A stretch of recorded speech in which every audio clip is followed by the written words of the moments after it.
Up, everybody? Welcome to Omnic Lab, episode 169. That's right, we're rounding out the numbers this week. And boy, howdy, do we have a packed show this week. We have an email.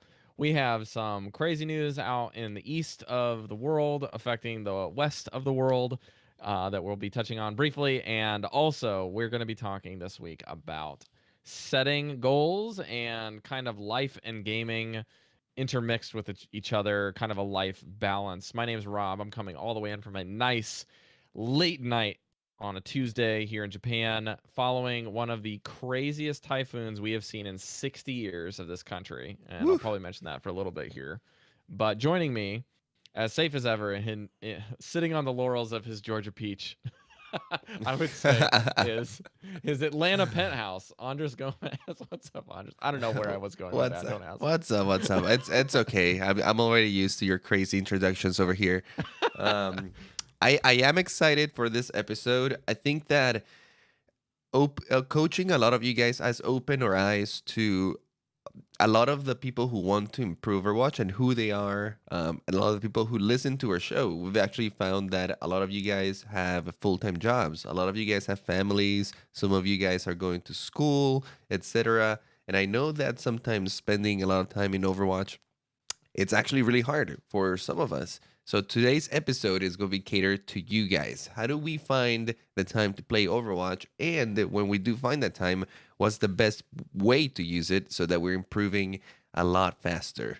I will say, I don't have any crazy typhoons over here, but allergies and fall allergies are getting a little crazy. So I'm a little congested.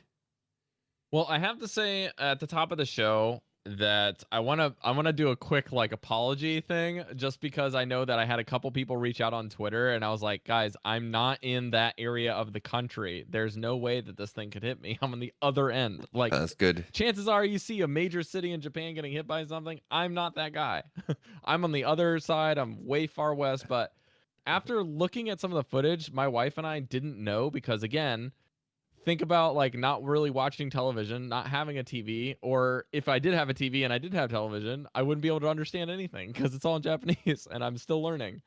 But we kind of taught a bunch of lessons today at school and they were all themed about this, but I ended up finding out that we basically were supposed to be on track to get slammed with this typhoon in my area, and it basically just went by us and slammed into the major areas of the country. Oh, wow. And it's been basically in the last 50, 60 years, it's the worst typhoon to hit Japan in that timetable.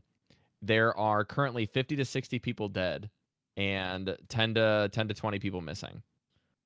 No, that's crazy. And there's power cut down in like 10 different prefectures. And there's 47 prefectures in the country, to give you an idea.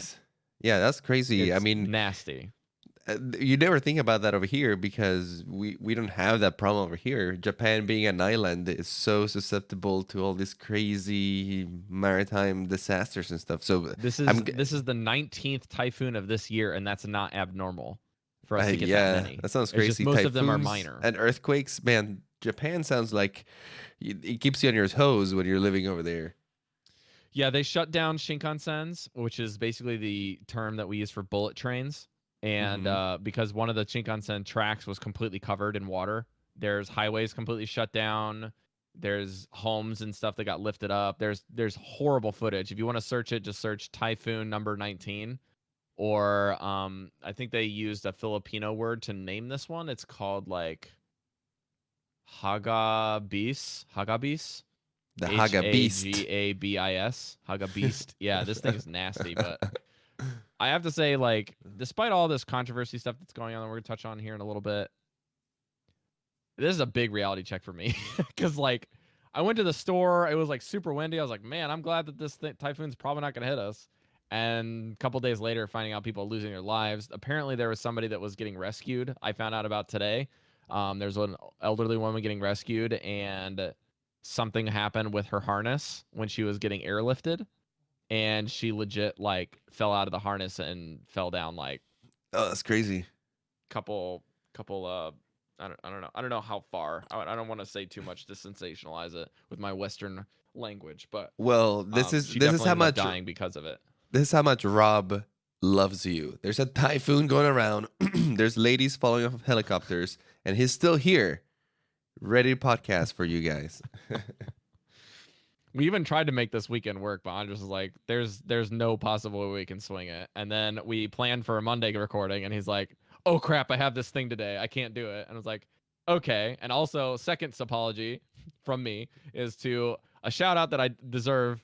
This guy who lives in Britain, one of our patrons named Tonka Truck. His real name will be anonymous, but big thank you to him for allowing me to make the show today and not cancel, uh, or not cancel on you guys. So he's taking his coaching session to be the backseat, so you guys can get a show this week. So big shout out to Tonka Truck. But yeah, I do let's get through a appreciate it. couple bit of announcements here. Andres, when is our game night this month, and when is it every month? This month, tune in for the last Friday, like we've always done it. In this particular case, it's happening on the 25th of this month. It's a little bit earlier than the very, very end of the month, mostly because that's the last Friday of October. So mark the date, come hang out. I'm sure that there's going to be a lot of anticipation in this game night. It's going to be 5 days right before BlizzCon, which a lot of people are looking into this year, right? Last year we had a little bit of announcement for a new hero, a new map, but that was about it. I think that this year everyone's expecting sort of a big announcement. There's rumors of Overwatch 2 maybe coming out. So we'll be discussing all that stuff in game night. Come hang out, and we'll all be hanging in there having a good time. We might even get an announcement of "Do you have phones?" Part 2, where we get Overwatch for mobile. You never know what Blizzard's cooking up in there. Oof. They better not. Andres and I have gotten pretty hyped this week because there's been some pretty cool leaked footage and leaked like images of the models for Warcraft 3 Reforged, and I am as hyped as you can be for new Warcraft stuff. And Arthas looks fresh, let me tell you. Looks super cool. I've And been I'm really, waiting. really I've been excited. waiting on Reforged for a little bit. They announced it for summer of this year. Winter. Oh, winter. Oh, okay. Yeah. That makes more sense. I was like, "Where's Reforged?" They announced it last year for this year. Yeah. They But said at this it's point, I'm coming guessing they're before just gonna 2020. announce it on BlizzCon. I mean, that seems like the most likely. I would be blown away and yet also not that not that surprised at the same time if they're just like, "Oh yeah, it's here. Here you go. BlizzCon, everyone gets it. There you go." Yeah, it's Like, playable. There you go. yeah. Yeah, they've done stuff like that in the past. I So, can totally see but that. anyways, the next thing on the announcement is our coaching stuff. And again, yet another episode spawning from ideas that we've had coming out of our coaching sessions, which is life balancing. So $250. No, just kidding. It's only $2.50 per episode of support, or the platinum level on our patreon.com/omniclab. If you guys want to sign up, you get a coaching session once a month. You can work with us on the coach that you would like to set up with, the heroes you want to get coached on, whether you want to do it live or a VOD review. If you're a console or PC, we can do all these kind of things outside of the game nights too. Yeah, it's just a great way for us to interact with you as a listener. If you want to support us, it's really, really fun. I enjoy this probably just as much as doing the show, to be honest. And this is something Andres and I didn't feel like we were really qualified to do up until last year. I think Mhm. is kind of when we started getting interested in doing more coaching, and it's been paying off for us as well as coaches. We're learning more about the game just from trying to teach it. So it's really, really good, really, really good. And we even recommend if you guys want to do some free coaching, maybe reach out to somebody under you in your skill tier and try to help them out and see if you can learn more about the game too. Yeah, absolutely. I do want to make a little disclaimer over here. As the coaching sessions have grown and we're getting more people who want to participate in them, also our lives get a little bit busy here and there, and we mostly do this in our free time. For the most part, we try to be super flexible. I know that I've done coaching sessions in the morning, I've done coaching sessions in the afternoon, and I've done coaching sessions late into the night as well. I understand that everyone is in different sort of time zones, and I try to be as flexible as possible.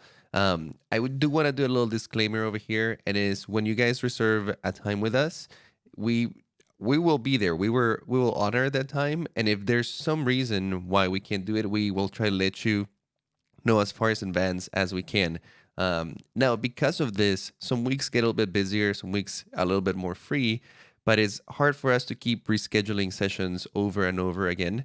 That being said, if you're a patron and for some reason we were not able to get your session in this month and we had a couple tries to schedule it, I will continue to honor that. I understand that sometimes it's too hard to schedule and time zones get in the way, social stuff gets in the way, work gets in the way, etc. So I will honor the session, especially if we had a few tries to try to schedule it and just that month just couldn't work out. Don't feel like, oh, their session's over and stuff. But I will say, if you haven't done an attempt to schedule anything with us, then that is on you. And if you Right. have if you have signed up for Patreon and you do want to participate in the sessions, take the initiative. We have a lot of you guys, and we don't know your schedules, so reach out to us. Make sure that we know that you're looking for the service, Discord, Patreon, or email. All those are good sources to reach out to us. So just keep that in mind, and I just want to make this little disclaimer as we're getting more busy and more trainees, or I don't know what you call that, are signing up Something for like that. Patreon.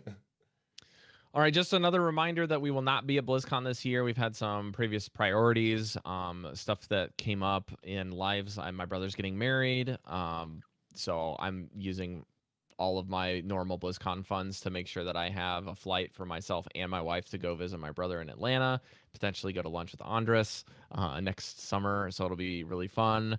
But Andres owes me a meal. No, I'm just kidding. He doesn't owe me anything. At the very least, I'll probably be buying him something, but I'll get you maybe some from good the Atlanta Japan food. side. I'll get him. Hey, I'll get oh, him another Dragon Ball Z figure. It'll be you should fine. bring those little candies, those little fruity candies. Those are Little really fruit good. candies. Yeah. Okay, they're usually only around in Halloween, but I'll see if I can grab some because they last Well, forever. it's Halloween now. All right, fine. All right, guys. Well, the last little Overwatch news for you. The Switch and Junkenstein's Revenge are going to both launch together on the 15th. So if you're listening to this by chance on the 15th, chances are you boot up the game, you have a patch waiting for you. And also, if you boot up your Switch and you hop into the eShop, the top thing there will probably be new releases, and Overwatch will be listed there. If you want to go pick it up on the eShop for Nintendo's Switch, you can do that now. And as an added reminder, if you guys are playing on the Switch, I highly recommend that you play in handheld mode or you play on a PC with the what's it called? I just lost it. The Switch Pro controller, which is what I have. I actually have one right here.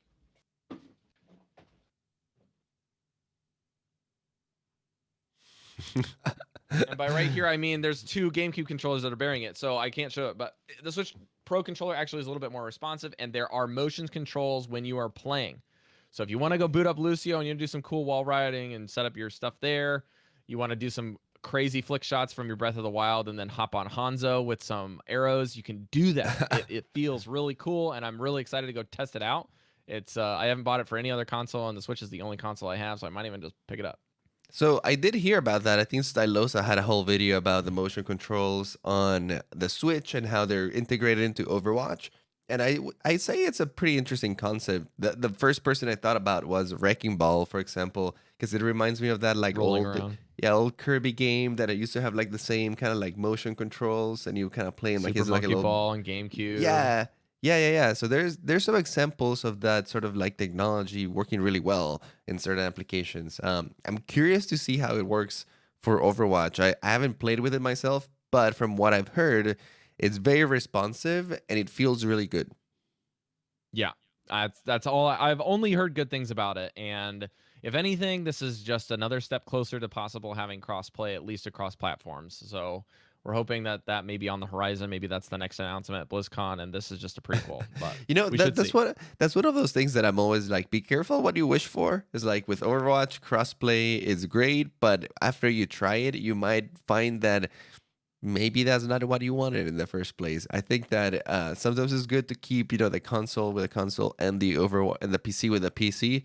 For certain games, I totally advocate crossplay, like games like Rocket League. I think that is an Yeah, even playing field across the board, no matter what platform you are. In fact, sometimes playing with mouse and keyboard, I think, is detrimental to your play in that I can't specific game. play Rocket League mouse and keyboard. I just can't do it. Yeah, It's which so is great. hard. It's great for cross-platform. That's awesome. But for Right. Overwatch, man, the gap in difference of a PC player and a console player is pretty high, even at the same rank.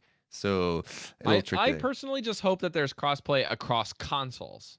That's the one Oh, thing okay, I'm yeah. looking Oh, for. I think absolutely. that would be really cool. I think that they were talking about that. I think that PlayStation finally is kind of like ceding some ground there. I think Yeah. mostly because they realized that their player base is sort of small with certain games that work better with bigger player bases, like Overwatch, for example. Hmm. The bigger the pool of people, the easier the matchmaking has Exactly. time. So hopefully they do that. I agree with you. Okay. Time to talk about the news that everyone is talking about this week. It is the fad, the flavor of the month, the thing everyone everywhere is angry about. Blizzard talking through what they're doing with Blitzchung, a Hong Kong player in the Taipei Hearthstone League, who basically was doing a Grandmasters tournament, ended up winning the tournament. Short end of the stick is that basically he and the casters kind of had this understood thing where he was going to go into his post game interview for the match and say "Revolution of our age, liberate Hong Kong" in so many words in his own tongue.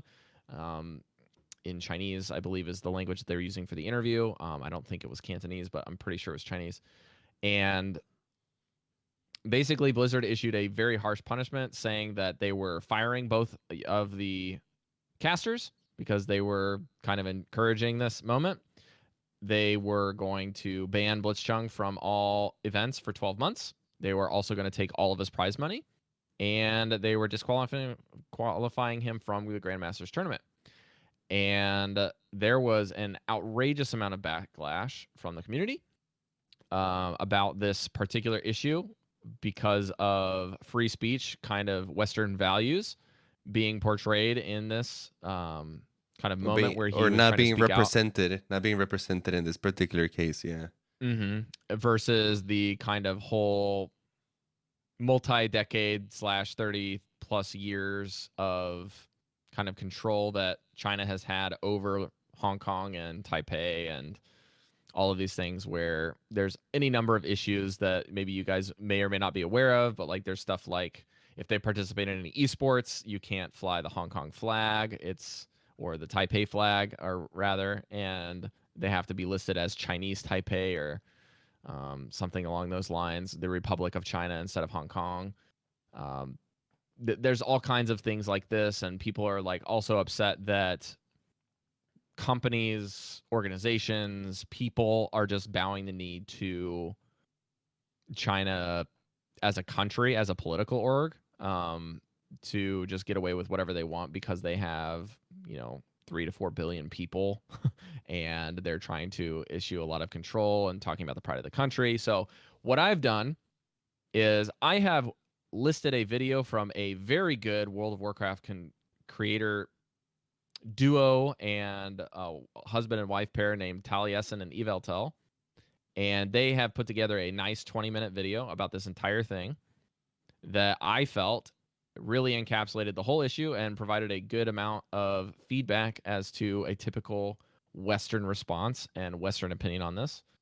And by Western, I mean English speaking countries at large, because most English speaking countries, regardless if they're in the West or in the East, a la Australia and New Zealand and or EU, will have kind of the same values of speaking out and having the right of freedom of speech.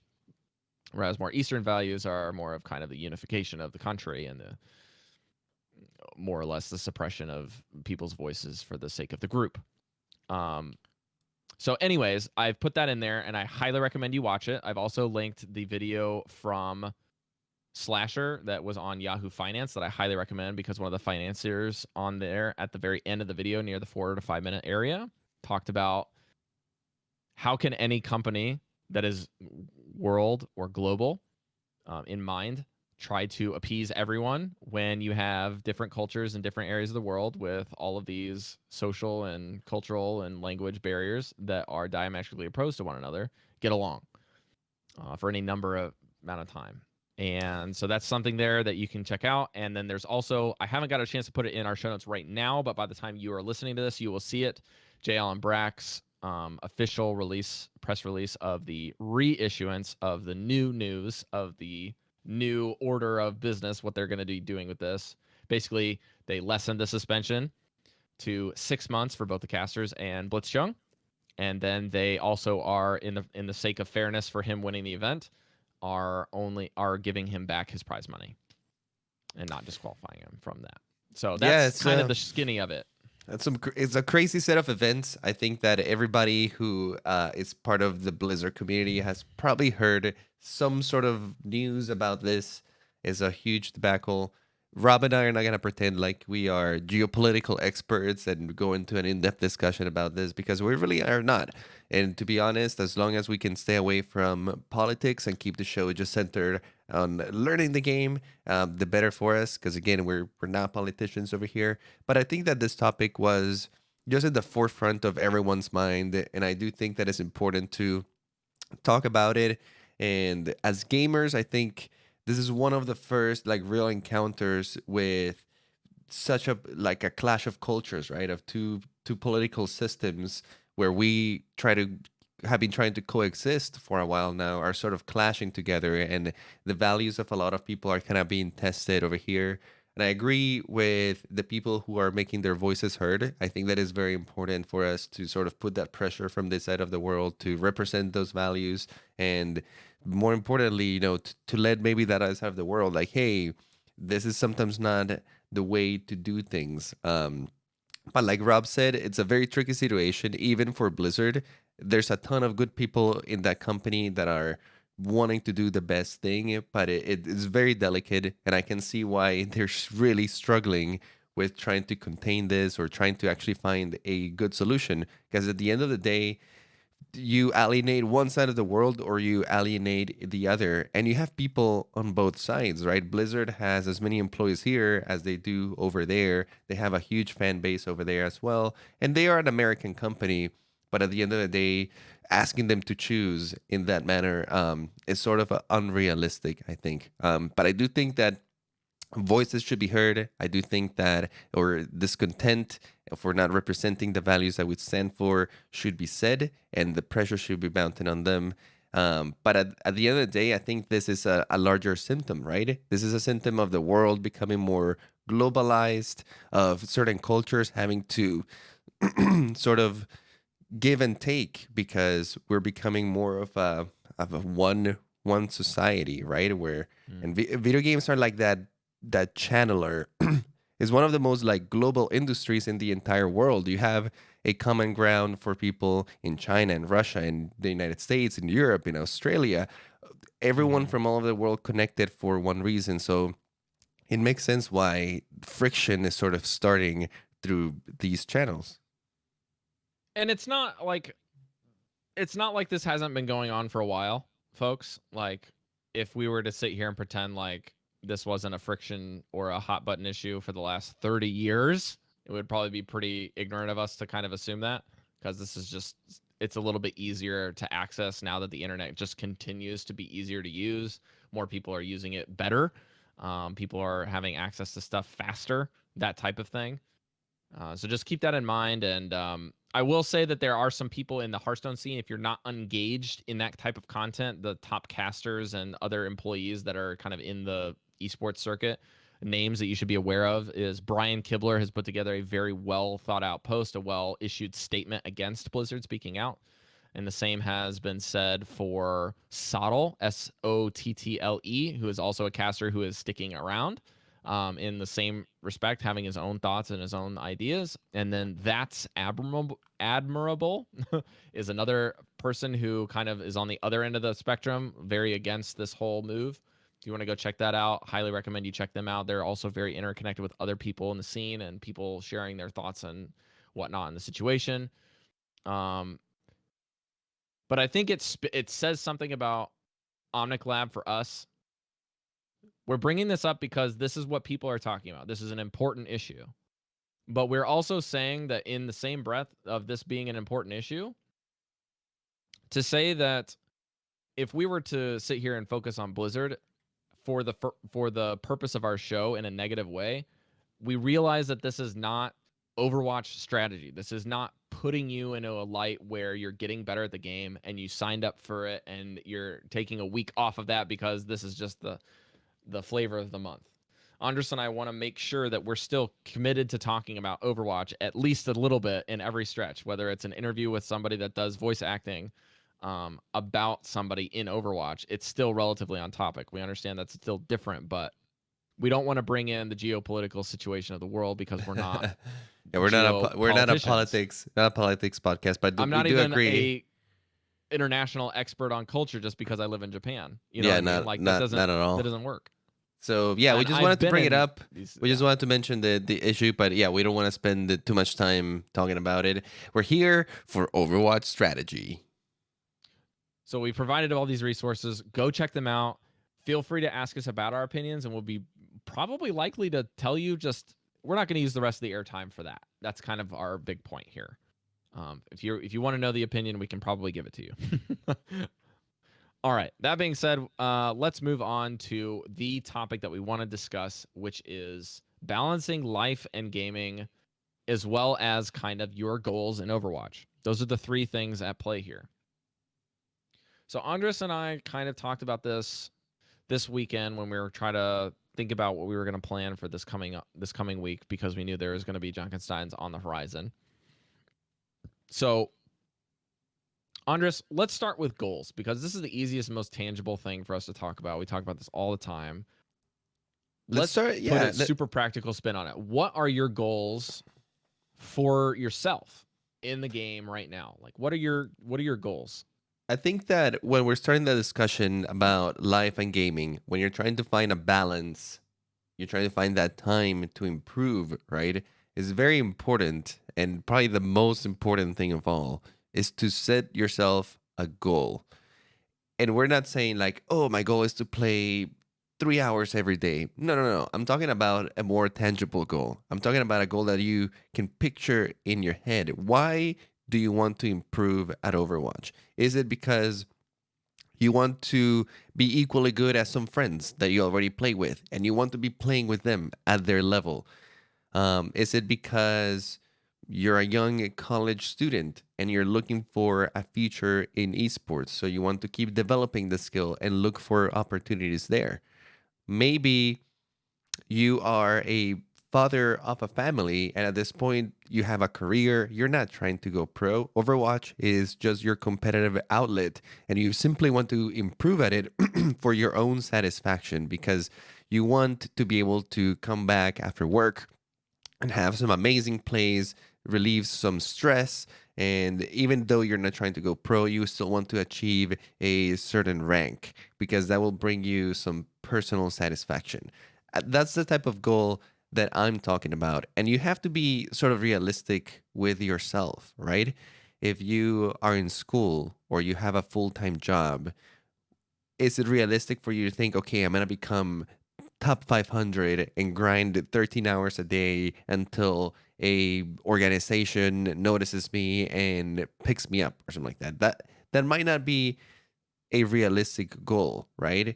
If but maybe if you have aspirations to go pro, you have the free time and your financial situation allows you to invest that kind of time, then that might be a more realistic goal for you, right?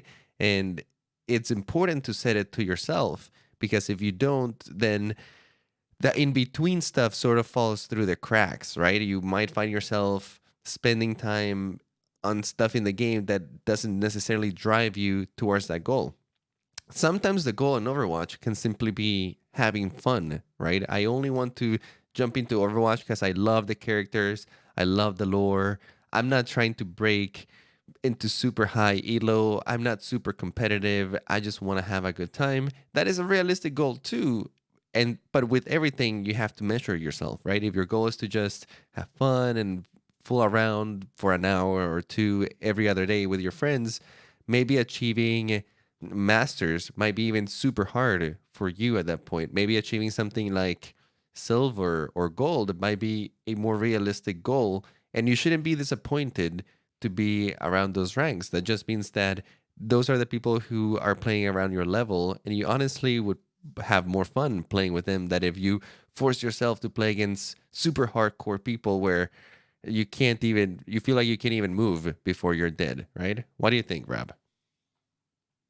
Yeah, I think this kind of I'm going to hit this from a little bit of a different angle, Andres, because I think I what you initially went with this is like giving yourself those reasonable expectations to go with and then making goals in Overwatch. I think that you can hit it from a different side. I think you can actually just make goals for Overwatch and goals for other stuff that you would normally do. This is something that I like to do, maybe a little bit less like tangibly by writing them down for per se, but kind of like having a mental checklist of a couple things that I want to get done for that week or that month or that day. It depends on how busy the week is or how busy the day is, honestly. Sometimes if it's a daily thing or a weekly thing, I'll just put it on a sticky note and just slap it on my desk. Or I'll write it on an Evernote and just check it. Or some people like to use Trello. I use Trello all the time in grad school. That kept me on task for work and for homework. And it was a really good way to communicate to my supervisors that, hey, I've got like 10 tests this week in a paper, and you're trying to get me to crank out this. It's not going to happen. You know what I mean? So there's all kinds of numbers of goals setting out there, but I think that if you're setting goals in Overwatch and then kind of like putting them in a separate bin of your brain and compartmentalizing them somewhere else without being able to really commit to them, it can be very, very challenging because there's a good chance that maybe you just don't feel like you can do them, even though you're like, I set some very reasonable expectations. And honestly, if you probably asked Anshai in a coaching session, we probably gave some of those to you. The difference would then be that, regardless of whether they're attainable or not, maybe they're just not attainable for you with your current setup, with your lifestyle, with your family, with your job, with your week. It could just be something like that. And so you can kind of put these in short, middle, and long term styles. You don't have to go about them and like, this is my tangible thing is here. But like Yeah, having they can fun evolve and over time for sure. yeah. I think the one thing that Andres said about having fun is kind of an X factor because I don't think it's a good goal to put forth because it's not measurable. I think that it's a good goal to have that by the end of the time when you walk away from Overwatch, that you say, okay, did I have fun today? I didn't have fun in the last couple games, no, but leading up into those games, did I have fun? And sure, yeah. Like I think the goal is don't play something if you're not having fun doing it for sure, but I don't think that that's a goal that you should have as kind of your gameplay because having fun in a game where a lot of the control is out of your hands is kind of hard. You kind of have to have your like mind like organized towards that and kind of oriented towards that. And so I'll put it this way: if you're losing games is kind of driving you away from enjoying the game, then I think that you may have not really found a good goal to set you up for that. Well, that means that your goal might just be to win games, which is an Yeah, unreasonably unhealthy goal. Just because exactly. you're going to set yourself up for disappointment. To sort of give you an idea, I'll give you my personal goals to kind of give you an example of how I approach Overwatch. As a content creator and part of this podcast, one of my main focuses when I play Overwatch is one, to keep updated with the game. I want to know what is happening with the game, what's getting added, what's getting taken out, how are the heroes evolving. To do that, I do have to pay a certain amount of attention to new patches, for example. When those new patches come out, I do feel like I need to play them and at least feel how those changes are interacting with one another. So I have an idea of what am I talking about when I come into the podcast to talk about with you guys. Um, I do have a part-time job aside from the podcast, and I do have a significant other I do have a social life, believe it or not, outside of the podcast as well. So He's lying. He's lying. so those are three things that I need to balance with Overwatch, right? So I know that the amount of time that I can put into the game is not quite enough for me to be making into the highest of ranks.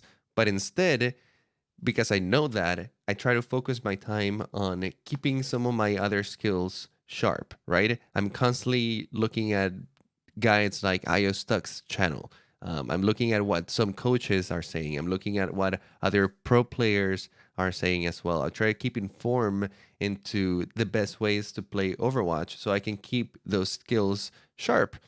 That being said, for me at this point is very very hard to get past masters. I can reasonably get maybe to low masters, but I understand that with the time that I'm putting in, it's very unreasonable for me to get past that rank. Because once I get to that rank, I immediately start noticing a couple of things. One, the pace gets much, much faster, and the accuracy that people are hitting shots with gets much, much higher. And in order for me to be able to match that pace and that accuracy, I would have to be playing a very significant amount of time every day to be able Right. to just keep up with that. And I've been there before. I've been able to play at that speed, and I've been able to be able to flick shots at that speed in the past. But I know it's been after maybe a month or a month and a half of going really hard at the game, and you feel loose. You feel like, oh, yeah, the game is just meshing with you. You're playing at a really fast pace. You feel really good with yourself, but it's just like going to the gym, right? Or if you're a runner or any kind of person that's physical training, you understand that you have to maintain the level of physicality and you have to maintain the level of training to stay there. Yeah. Instead, I found a good plateau.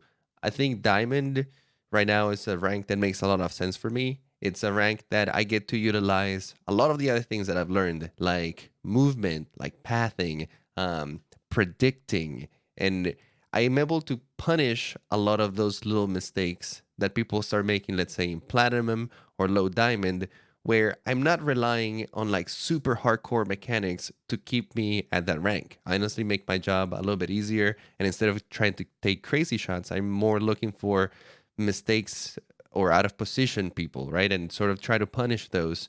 And at this point, it's very hard for me to drop below diamond. Even if I'm in platinum, I'm able to climb myself back up fairly fast in just a matter of 5 6 games if I really need to.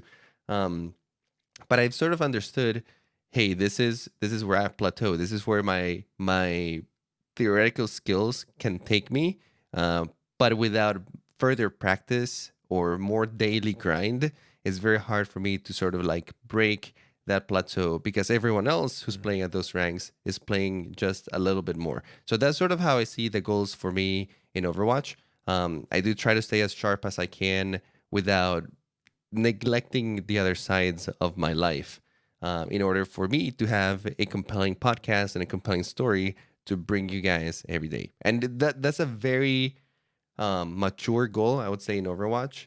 And obviously, because we've been podcasters and content creators for the game for a while, I've been able to sort of like hone in and sort of shape this goal into what it Mm. is now. But it's very concrete, and it's something that I'm every week I think to myself, okay, what things do I need to do to maintain that level in Overwatch? Now, I'll throw one more thing in Andres's goals there that is important if you're trying to get out of Diamond and into the Masters, Grandmasters tier, is that not only do you need to do everything that he was talking about, maintaining sharp plays, learning a bit more, playing at pace, hitting more shots, playing safer, more aggressive at the right times. And I think that there is one other thing, which is you actually need to get kind of immersed in a particular meta, and it kind of has to work for you too. If you're a particular style of play or you play really well on this hero, you may need to make sure that in that meta, you're playing the meta heroes. You're playing the compositions that are strong. It's to the point where if you're not playing the best heroes or you're not playing the top tier stuff, that it's going to be real hard for you to get out of that because of you not having the experience beyond that to really carry out of it, regardless of what hero you're playing, or maybe you don't have the skill set to do that. So, in the same light, I'd say that Diamond is a place where I finally found a little bit more of a comfort zone, and the only reason up until 222 came out was because I was just sick of fighting Decay, and I didn't even have to fight it that much. I was just like, I'm just not gonna. Now that I'm in the rank where Decay is a thing, and my rank keeps going down if I don't play for 7 days, I don't want to have this social pressure of the game telling me I have to play in order to keep my rank. I've gotten Diamond that's good enough for me. I get to like 3,200 in like a sitting.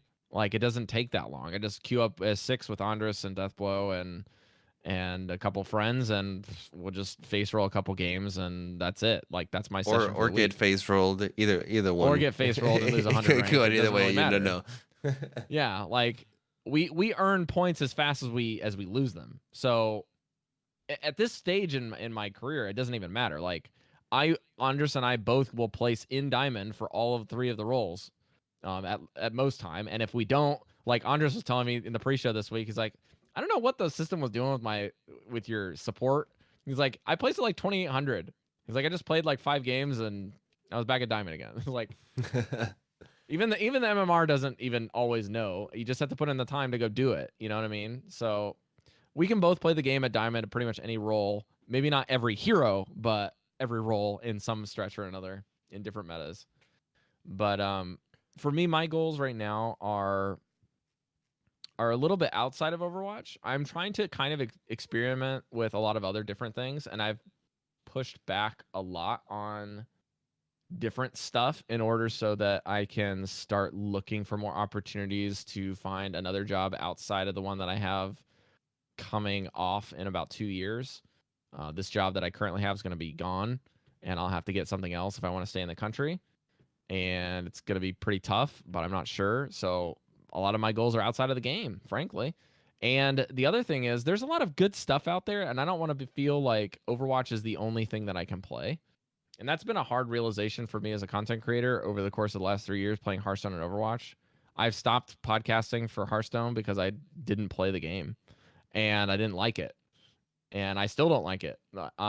But I love the people there, and I love the people that I podcasted with, so I stuck with it for a long time. And that's not happening with Overwatch. I still play the game at least once or twice a week. I try to make sure that that's kind of my par. Like I need to play the game at least this much a week. Um, but as far as in-game goals, I think Andres has said it well. Just staying sharp, playing something. If something new is out, Andres and I, you can bank on it. We're hopping on PTR. We're getting 6 stacks. We're getting pugs. We're gonna go try it. And if we can't do that, then we're hopping in PTR and practice range or quick play and just running it like over and over and over and over and over. We check it out. We do our due diligence for that. And if there's a new event like Junkenstein's, we play the snot out of those events. I don't know why. Even if they're like repeat events, one of us or both of us are just full tilt into it at some point. So we do our diligence there, and we love patch notes, man. It's a drug, and I have a problem, but I love patch notes. It's a podcast where you learn to like him a lot. Yeah, you do. You do. You're like, ooh, juicy content. Hmm.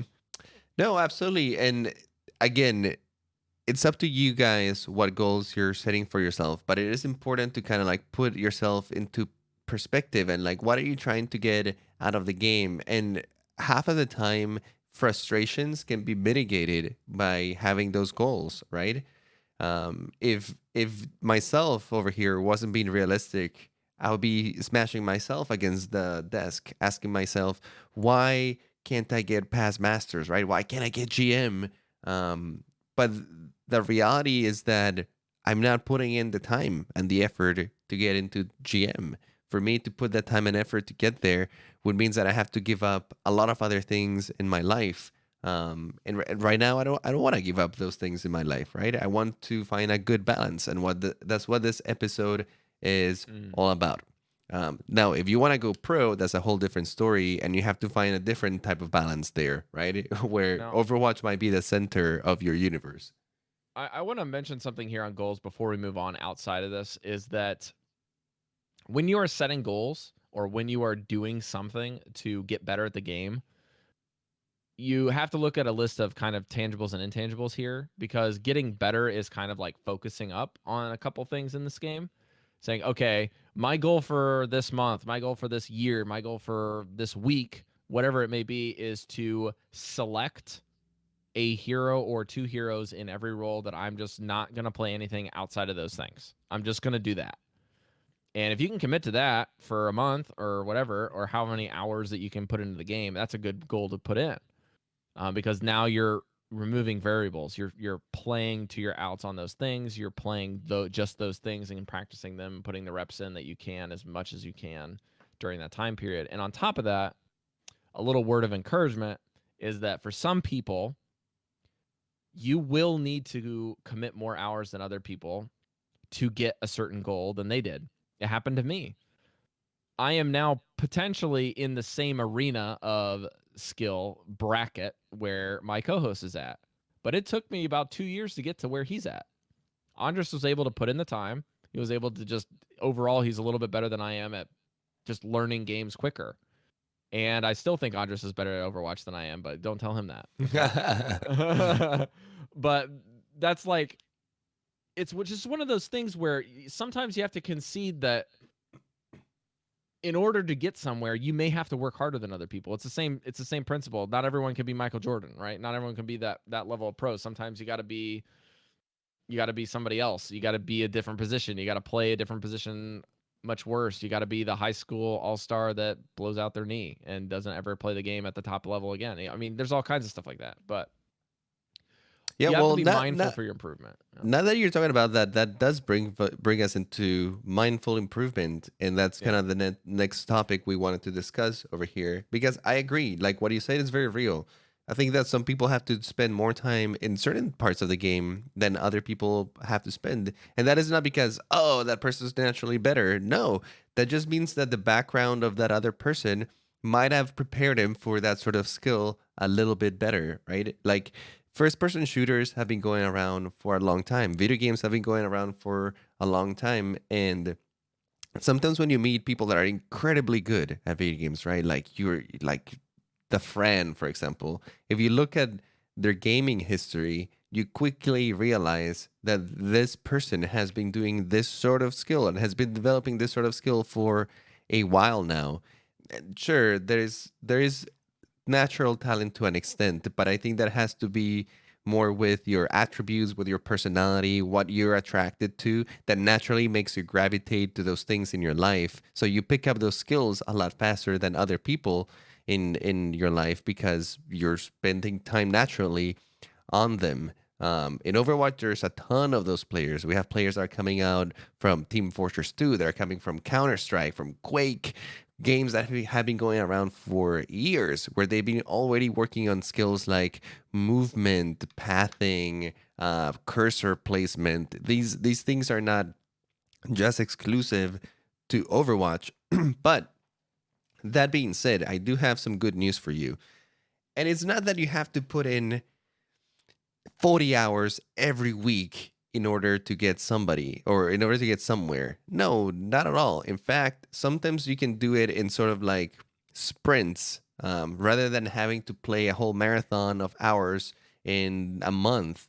Maybe you can pick a week where you're actually free, where you can work on a particular skill, on a particular hero, and a particular type of aiming, or you want to work on your movement. You want to work on your map knowledge, for example, that's fine. Dedicate a good chunk of time to a particular skill. And the cool thing about a lot of the things in Overwatch is that they're theoretical in a sense. They're very strategic. It's something that once you learn, it's very easy to keep. There are some mechanical skills, mostly aiming and moving around and being able to interact with the mouse and keyboard the best that you can. And those do require those are more like practice skills where you do have to be doing the physical movement yourself as often as you can. But that's only a fraction of the skills you need in Overwatch. The rest are all very theoretical. And once it clicks with you, once you realize what your mistake was with that and how to improve it, you get to keep that with you forever. even after Overwatch. Let's say you move into Destiny 2, you go back to Counter-Strike, or you're getting ready for Fortnite, the new season that just exploded into a black hole or something.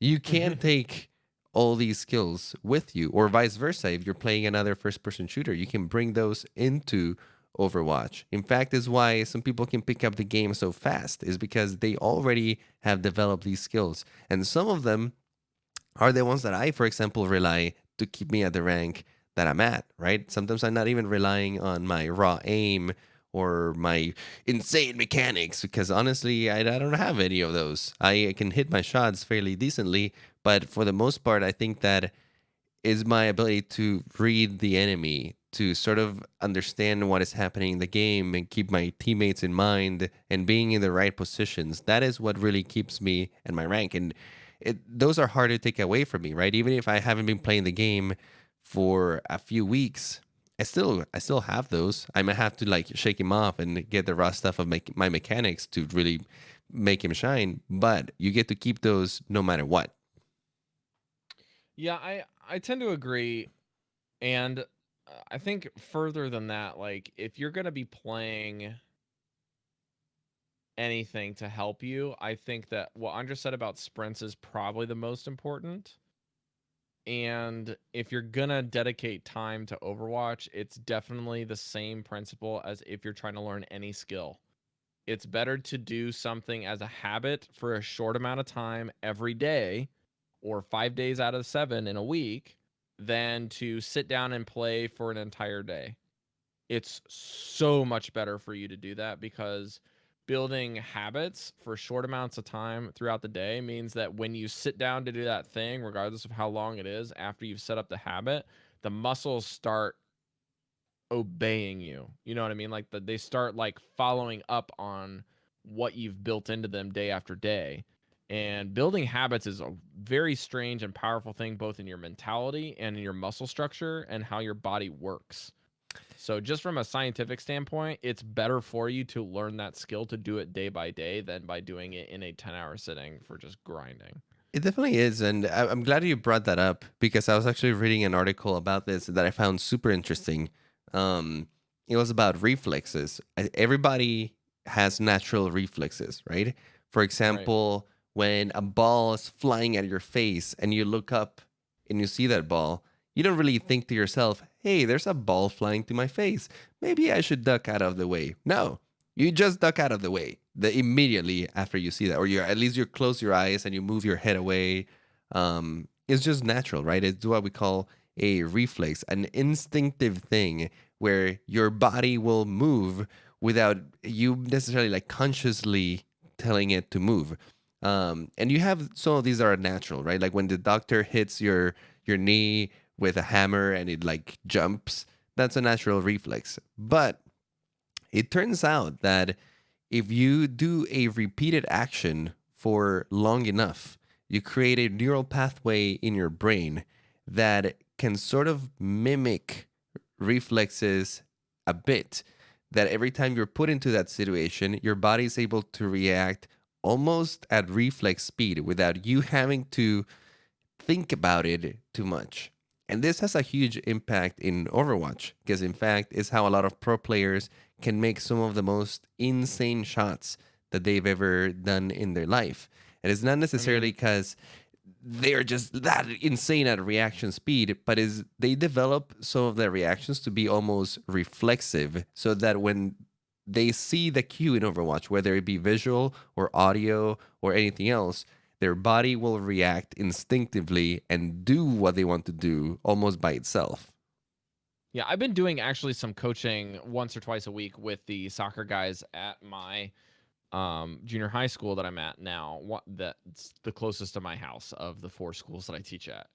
And there's a major language barrier there. And so I'm not doing a whole lot of teaching outside of body language and kind of watching the process of what to do.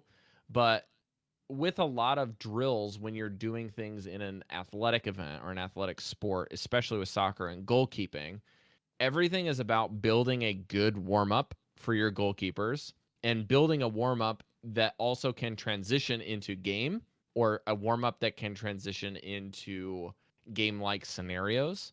And the last would then be if you're going to do an extended training regimen where basically the entire practice is drills for your goalkeepers until the end, and then they might do a scrimmage. But they use this thing called just progression. So basically you have a style of drill that you'll do that where you're working with particular drills regarding footwork and catching. So if those are your priority pieces for the day that you want to teach, you have a basic drill that you do for them just to practice catching that also relates to their footwork. So in Overwatch, if you want to translate it this way, maybe you want to translate to hitting your shots and moving your mouse less. When I did this aiming drill with one of our guys that we had on the show, spent a little bit of time with me afterwards, and we were just doing McCree 1v1s for like an hour. And he was just he said, now watch the kill cam. Watch the kill cam. And he's like, okay, we're going to do the next 5 of these matches, first to 5 kills, McCree only, and you're going to cut your mouse speed in half. And you can swing your arm all the way around, but it's not going to help you because you need to learn how to aim using your arrow keys more than your mouse keys. Because that's where you're really locking it down, is you're relying too much on the flick.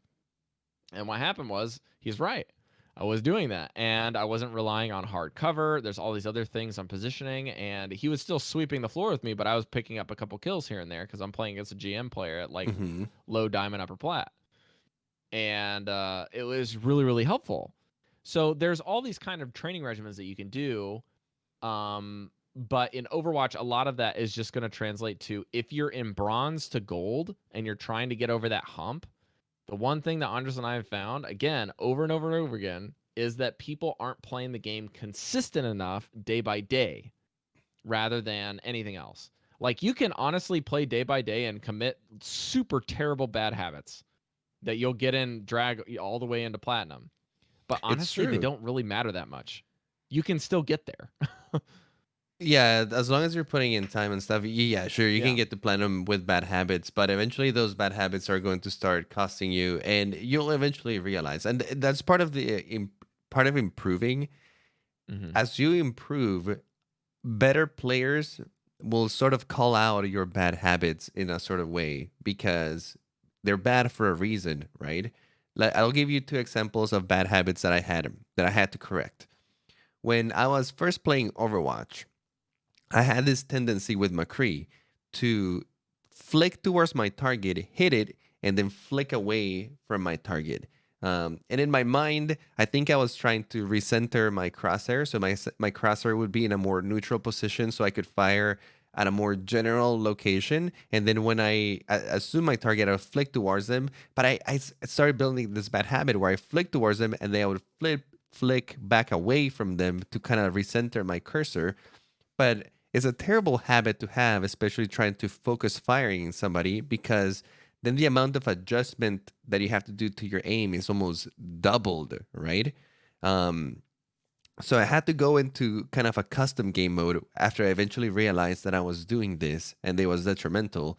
And I had to just sit there for a good like 10 to 20 minutes shooting at Anna's, but telling myself, okay, once I fire the shot, I'm not going to flick away with my cursor. Instead, I'm kind of try to soft track him. I'm going to try to keep my cursor sort of on them, not like completely on them, but by the time my next shot is ready to be fired, my cursor is going to be much closer to them, so the flick that I need to do is a little bit faster.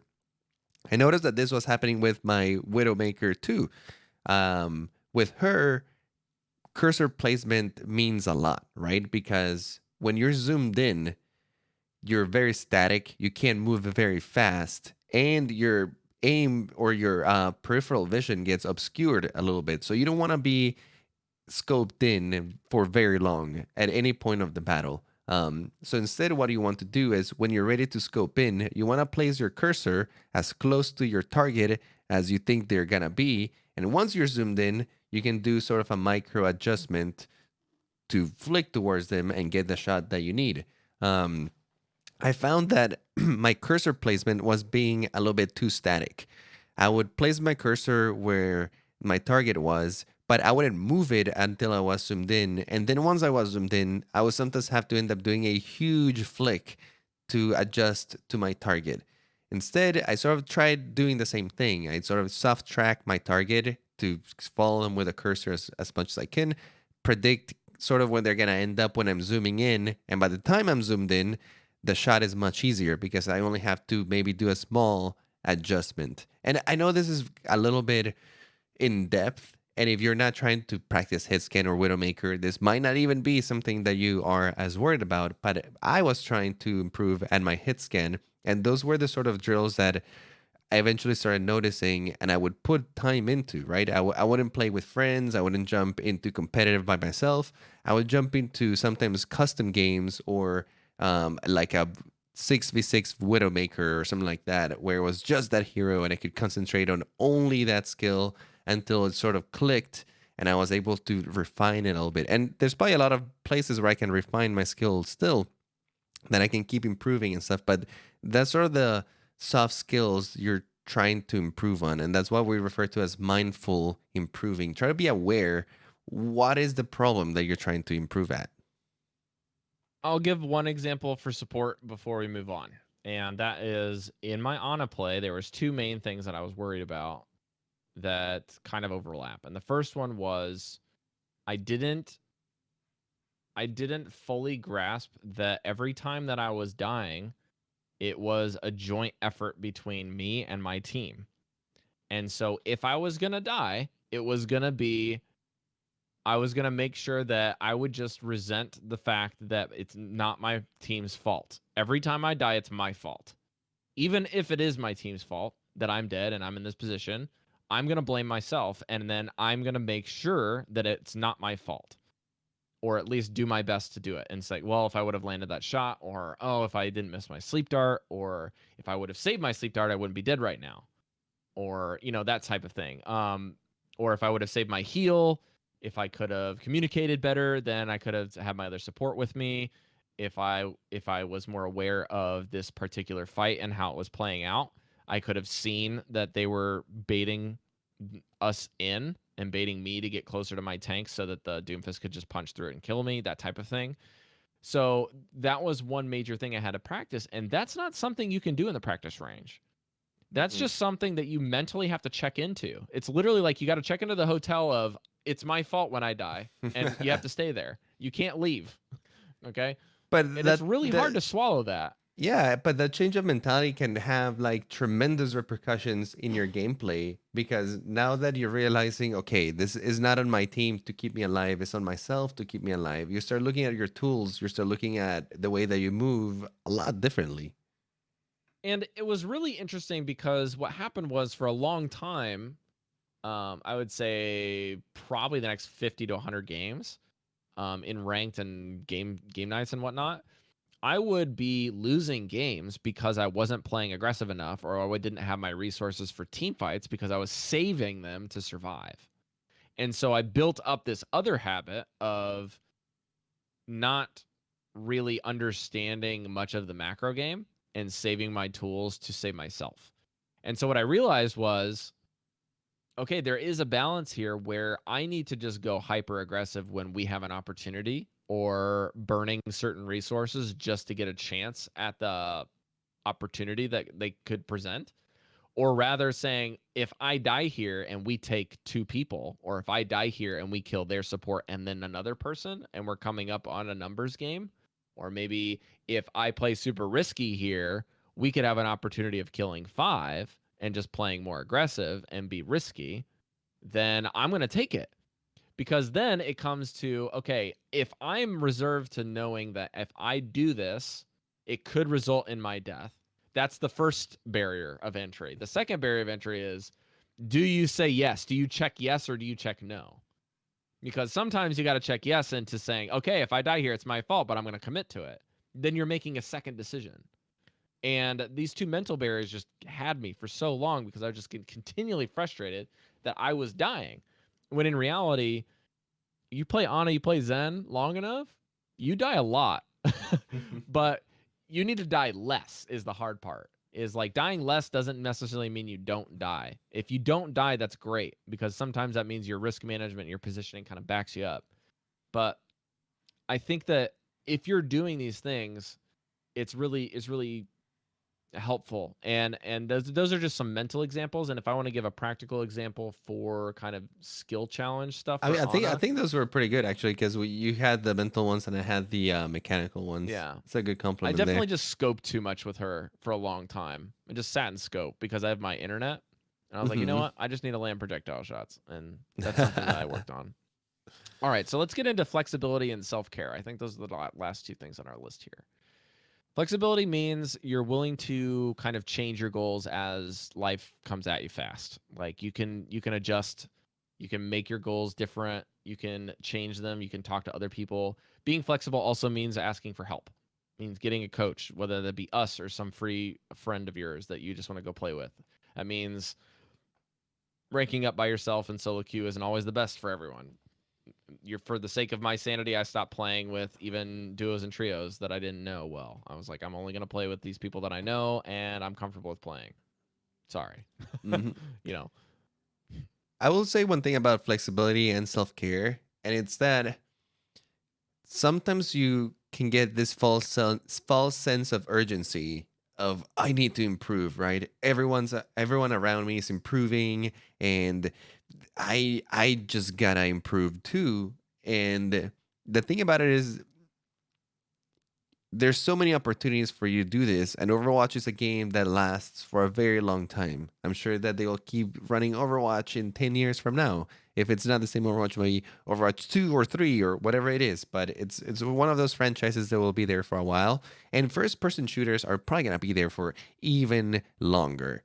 So the thing about it is there's plenty of time to improve, and just because right now you're not being able to put in the time to do so doesn't mean that later in the future you might not be you still won't be able to. In fact, that's kind of how my improvement in Overwatch has been. There's months where I've been able to play a ton, and that's that I've reserved time that month to play the game, and that's what I want to do is my main activity.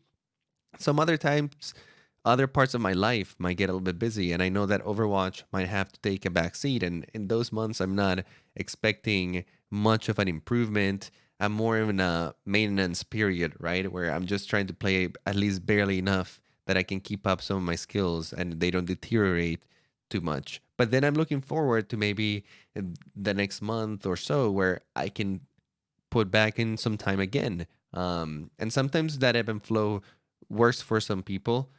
Depending on your goals, that might work for you as well. I will say that if you're pursuing a career as in esports, that might not be the way to go. But if you're just playing the game for your pure pleasure, or you're somebody like us, a more of a content creator, or somebody who just wants to play Overwatch so they can, create cool videos or educational stuff, whatever it may be, you have to kind of keep that in mind a little bit and never put the game over your own health or your significant other or your family or school, right?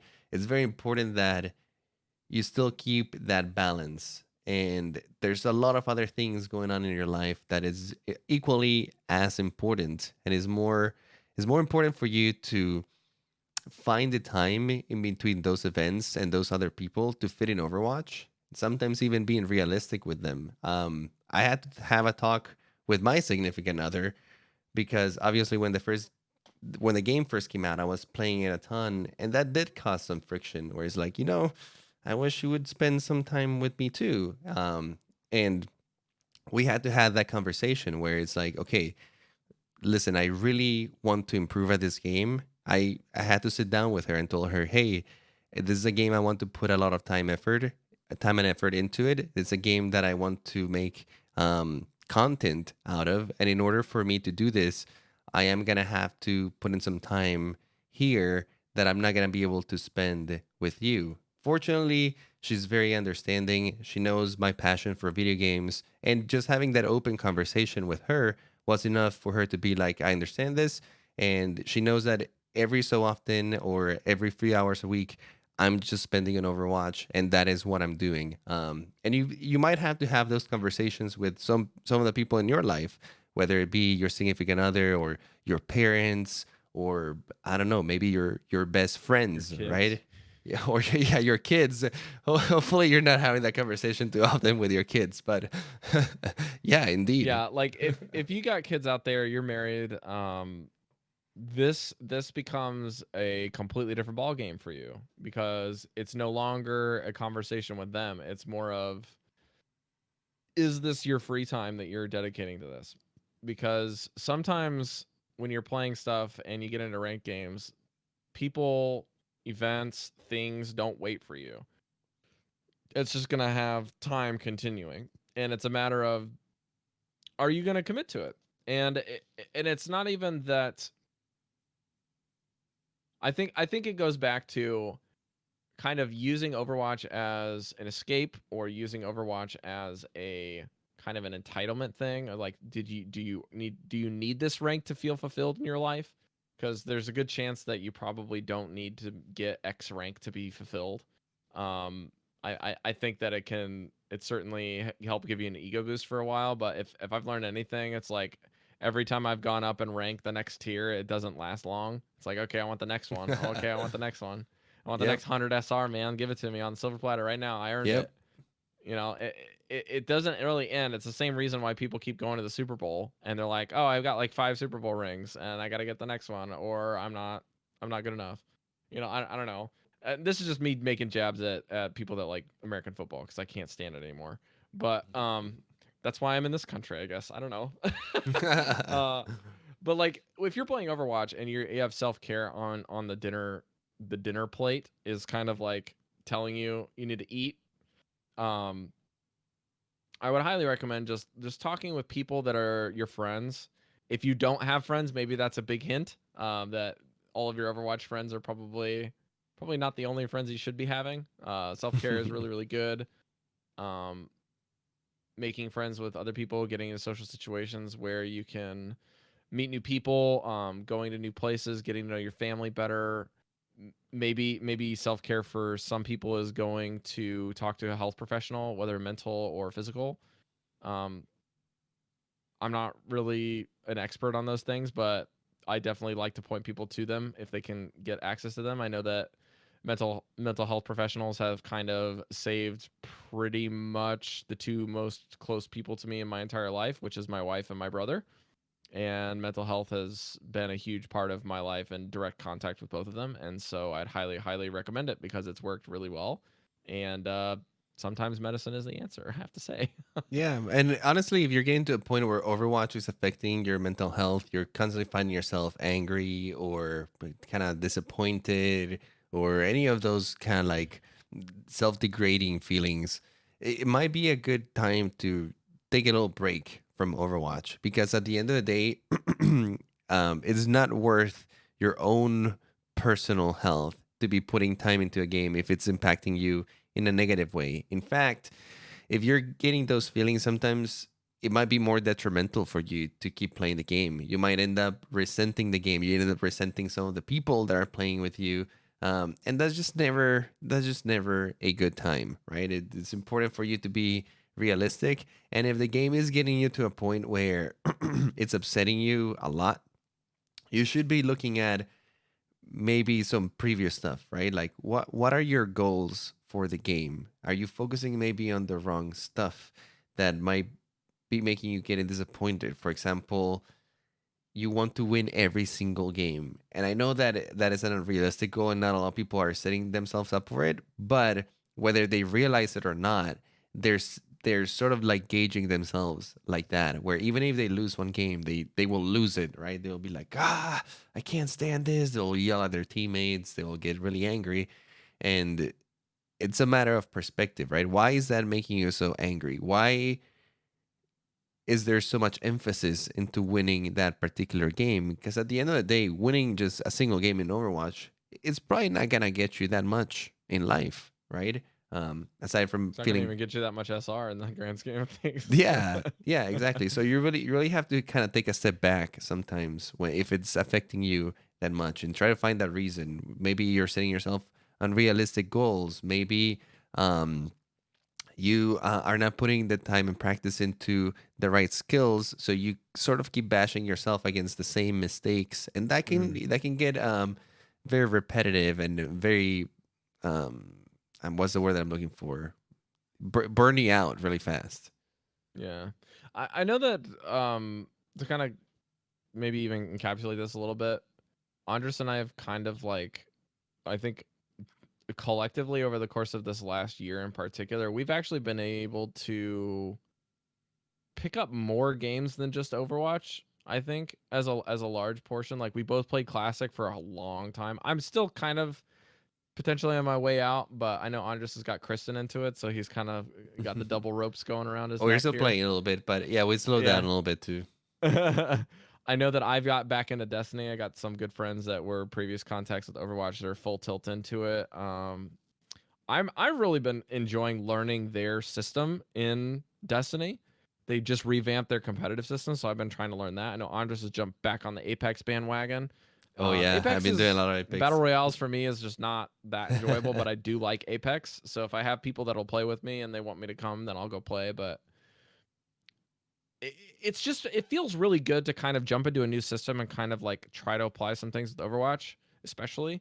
And Apex and Destiny 2, I would say, are Overwatch adjacent. They're still first person shooters. You still have a lot of the same aspects. You still have the abilities you have to maintain. The style of play is very different, but you still have a little bit of those same It's very aspects, and it really different, helps. but I've noticed that actually a lot of the things translate from Overwatch into Apex and vice versa too. And in Hmm. fact, playing both games sometimes gives me a new perspective into the other game. For example, in Apex, cover is incredibly important. In Overwatch, cover is very important too. But you have so many tools in that game to sort of like get you cover wherever you are, whether it be Hmm. your main tank shielding you, or you have supports that might be constantly healing you. So like Right. taking poke damage is not necessarily as big of a deal as it is in Apex, for example, where there's no healer, right? You're getting poked, Yeah. you're getting damaged, well, that's health that you don't have anymore, and you have to start Mm. using your resources to kind of like regenerate back. Get So it back. yeah, so I've been finding that as I've been learning Apex, my positioning has been improving in Overwatch because I've gotten really good at using corners, running around corners, Mm. repositioning in Apex, sort of like micro repositionings within the Right. battle, just to kind of keep your enemy on your toes and keep your health as full as you can while poking at the enemy. Yeah. And now that I've been going back into Overwatch, I've been finding myself like, wow, I'm like really utilizing corners in a way that I haven't been doing as much before. And playing Hmm. characters like Reaper, for example, as an amazing skill to have with him, being able to kind of like come out of the corner, shoot at them, kind of Mm. go back into their corner, and make yourself incredibly hard to shoot. Plus, all the tools that Reaper already has to kind of like get in and Right. out of the battle. It's sort of like amplifying that. So, again, sometimes playing some other first person shooters, those skills are very translatable and you can learn different Mm. ones in different games. I don't know if you Destiny's have been that really experience with interesting Destiny. too. Yeah, yeah. Destiny's been really interesting because I've been playing pretty high in the PvE content. Like I actually finished the new brand new raid they just released in the first week because I have really good friends that Oh, taught me the nice. raid and they've already done it and they got extra people. So I actually ordered the raid jacket that you can only get from completing it. So Oh, I'm pretty cool. excited about that. But I got that coming in the mail and then I hop into ranked and I've been solo queuing and it's 3v3 right now and it's pure survival. So basically you get I think it's like 3 to 5 or 3 to 6 lives, and then you all start on your first one. And after you expend each of your lives on both sides, you will have a winner, and it's the first team to win 4 rounds. And there's basically power ammo you have to kind of worry about. The power ammo is kind of like your super item, but you have like your super and a grenade and kind of a class ability that you can do in a melee. And so it's been really weird because the game is a little bit like you don't move as quickly even when you're Mm-mm. sprinting and every character can sprint. I always um found Destiny a little floaty compared it's to very Overwatch. floaty feeling, Yeah.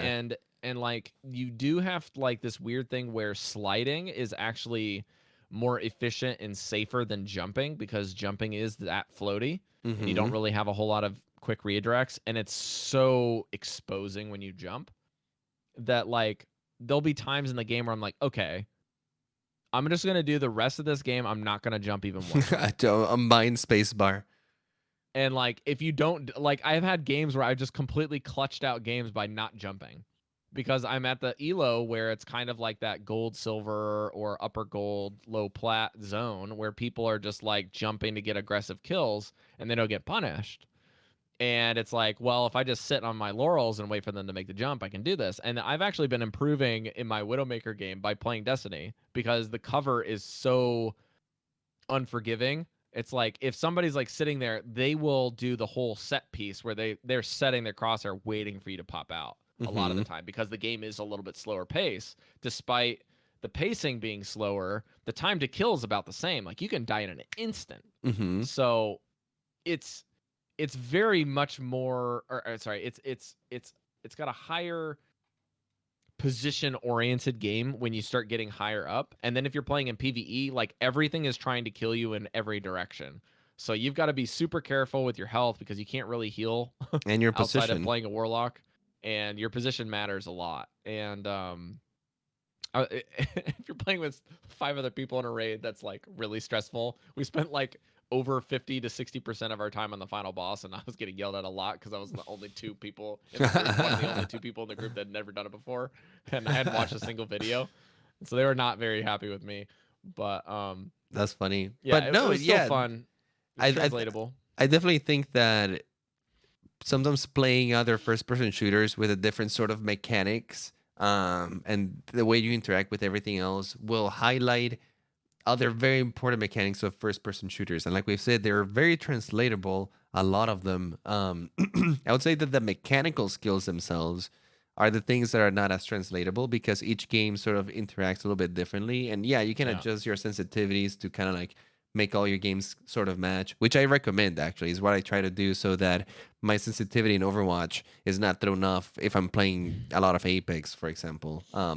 Yeah. But yeah, that being said, the principles are a lot of the same, and some games emphasize more of others than the other games. Hmm. So having a variety of first-person shooters to play, I think that overall just enhances you as a gamer. If you guys have more questions about this, please feel free to ask us and talk with other people in the Discord that are just as knowledgeable, if not more, than us in the community. If you want to do that, you can get to our link through the show notes that we have every week. And we're going to get through this quick question that we got from our email that's a little late on getting this, but big shout out to people that are actually sending us emails. We do get to them eventually, whether it be quick or not. But this is a question that says, if you are a new player and unfamiliar with a map that you're about to play on, whether it be a new one or an existing one because you're a newer player, what are the best heroes from each category to use to get a better understanding of your surroundings? Here, so Interesting question. this is a very interesting question, and I don't have like a straight answer, like use this hero, use this hero, and use this hero, because the truth is, let's get categorize heroes into two different categories: vertically inclined and vertically challenged. Those that can abuse verticality and those who cannot. And both of those heroes play a little bit differently. In fact, heroes that can abuse verticality will approach maps a little bit different than those who can't and have to Mm, use stairs and just kind of like run around different places. Um, I would say try to experience each map with at least one of these heroes. So like play with like Reinhardt, Orisa, Zenyatta, Anna, McCree. Those are kind of like the heroes that you have to walk everywhere with. no And then also mobility. play with Genji, Doomfist, play with Pharah, for example. Because Winston. yeah, they give you completely different approaches to the map. With one of the heroes, you're very reliant on knowing different pathways, knowing maybe the nooks and crannies, knowing where the health packs are, because you're going to be walking everywhere, right? You might not want to take the long route if you can avoid it. If there's a shortcut somewhere, you might want to use that. If you are not very movable, it might be a good idea to know what rooms have health packs, so you can kind of play around those rooms in case things get really intense or something. You have a backup plan right there. And then with the other heroes is more of how creative can you get with the map, right? How can you really abuse that verticality, because those heroes really tend to have a lot less restrictions of where they can go. In fact, for example, in Dorado, with heroes that can jump a big gap like Winston or Farah or Genji, you can do some insane flanks. Where in places where you think you'd fall off the map, just using your abilities can get you to like the other end of the spawn without the enemy team even knowing that you're even close to there. So definitely a ton of room to learn different maps with each hero. Learning maps is a matter of playing them a lot. I think that is why scrims are very popular in certain kinds of maps, because you can play the same map over and over and over, maybe 5 times in a row against another team, which really gives you Mm. a good sense of how that map is working. This is not the funnest way, but another thing that you can do, and I've done it before with people I've been coaching, or with Kristen, my significant other, where she doesn't know any of the maps because she started playing recently. So I would go into like King's Row or something and set it so that you have like infinite dashes with Tracer. Genji, or infinite punches with Doomfist. You can modify your cooldowns. And like Sure. you can make it fun, right? Like go infinite dash around the map for like a little bit and explore it yourself. It does take some time. It's just one of those things that you're just gonna have to play that map over and over. If you want to learn it faster, go into a custom game and like, yeah, put the Genji dash to 0 and like go explore it yourself. It's kind of fun to infinite dash with Genji anyway, so Mhm. making it a little bit more fun for you there. But yeah, it's just something you're gonna have to put in the time for. I know for me, playing support and playing especially Tracer when I was just grinding a bunch of Tracer games helped a lot, because Tracer is really, really, really reliant on health packs. So I got to know where the health packs were, which is one of the most valuable skills for playing her. So that worked really, really well. Another thing, like Andres was saying, is literally just loading up a bunch of Pharah games and checking out the map from a completely different angle is really helpful. That being said, I think that the best valuable piece of advice is what Andres and I are going to tell you: just play a lot. Yeah. And And pay it attention honestly to doesn't really matter if you even don't do those things, because I think if you're gonna play a certain hero a lot, just play that hero. The one that you want to play a couple of heroes, just play those heroes on those maps a lot, and I think you'll get to it eventually. and I forget to say this, but also something that helps is pay attention to what the enemy team is doing. Are they coming out from places where you have no idea where that is, Mm, right? If that is yeah. happening, take your time yourself to like investigate. Like, they keep like flanking me from the right, and I have no idea how How they're are they getting getting there. there? Yeah, let me just go over that area and to check out. Like, is there a pathway that leads somewhere else? Is it connecting to somewhere? And eventually, you start having a good sense of the maps, where eventually you can hear somebody and you can even predict where they're sitting, even if they're behind the wall, just because you know the map so well. Yeah. All right, folks. I think that's going to do it for the show. We'll wrap it up here. I'm sure that we could talk about this for a long time, but we have to cut it off somewhere. And this is where we're going to choose to do it. So special thanks out there to you guys over at patreon.com/OmnicLab for supporting us on our journey. This year, it's been quite a roller coaster for all of us. And for those of you still here, we really appreciate it, especially those on the diamond sponsor level at the highest level supporting us every week at the most amount that we have kind of set up on our Patreon. If you guys want to sponsor the show, you can do that. Big thanks to Refire, Shazir, Shepard, Crimson Fail, Christoplaya, Darren W, and brand new to the Diamond Club, we also have brand new to the show, Sensei Overwatch. Thank you for representing Yay! another Sensei on the show. Thanks, Let's Sensei. go. Really excited to have you here, and welcomed you in the Discord earlier this week. But big thanks and to your pledge, and also for listening for so long. And also brand new patron to the Plat Club, we have John. John, please reach out to us and let us know about your coaching session. We'll see if we can hook you up with that as well. And Andres, do you want to read one of these two reviews from USA or Canada? Yeah, let's do a little from quick one iTunes. from the Devinator. Great podcast, cool hosts, and awesome tips and info. Not to mention, once a month, they take the time to spend a game night playing with their fans. I started listening to this when I was low bronze. Now I'm mid gold. Can't argue with the results. As soon as I get a raise, I'll be taking the advantage of their coaching session too. Awesome. Glad you're enjoying the show. Glad you're enjoying the community. And that's why we're here. Just make everyone better at the game. We also have fellow Canadian Grady L. Says, awesome podcast, super educational and helpful. Just climbed out of gold to diamond on a tank and decided I should be taking the game a bit more seriously. This podcast has been something fun and helpful, and I listen to it at work and at school, and I'm still on like a 10-game winning streak. The tank know your role video was super helpful and really improved my positioning on Reinhardt. Keep up the good work with these podcasts. Big thank you for that. Those know your role things were kind of Andres's brainchild, so you can thank him because they were a really, really smart idea that he came up with. Well, and, they were the brainchild of one of her coachees. Actually, he was the one who suggested it. Yeah, that's right. Yeah, so big thanks to you guys, the community, for coming up with these ideas. I know that I feel like a better player because just talking with Andres, sometimes getting a different player's perspective helps me out too.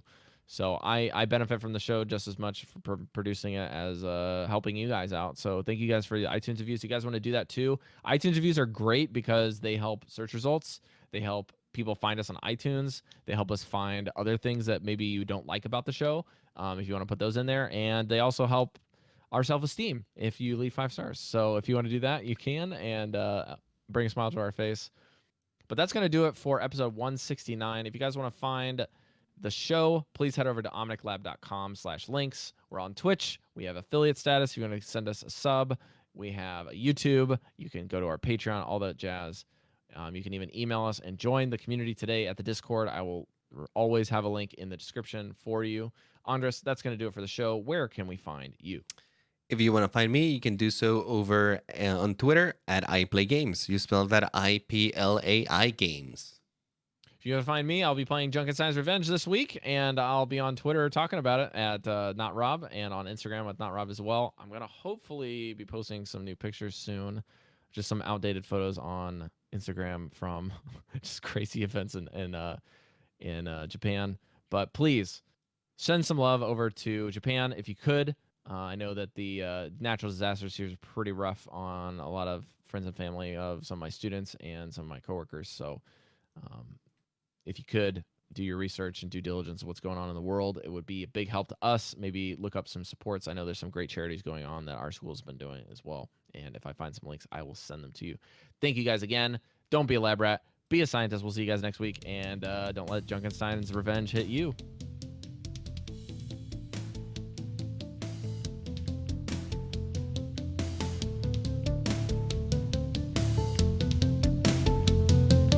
I have nothing more to teach you. The rest you must learn for yourself. Walk in harmony, my student.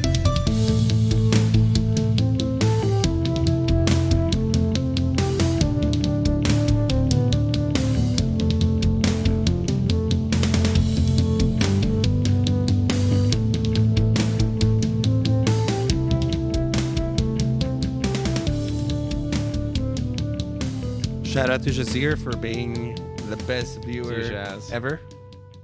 And bye.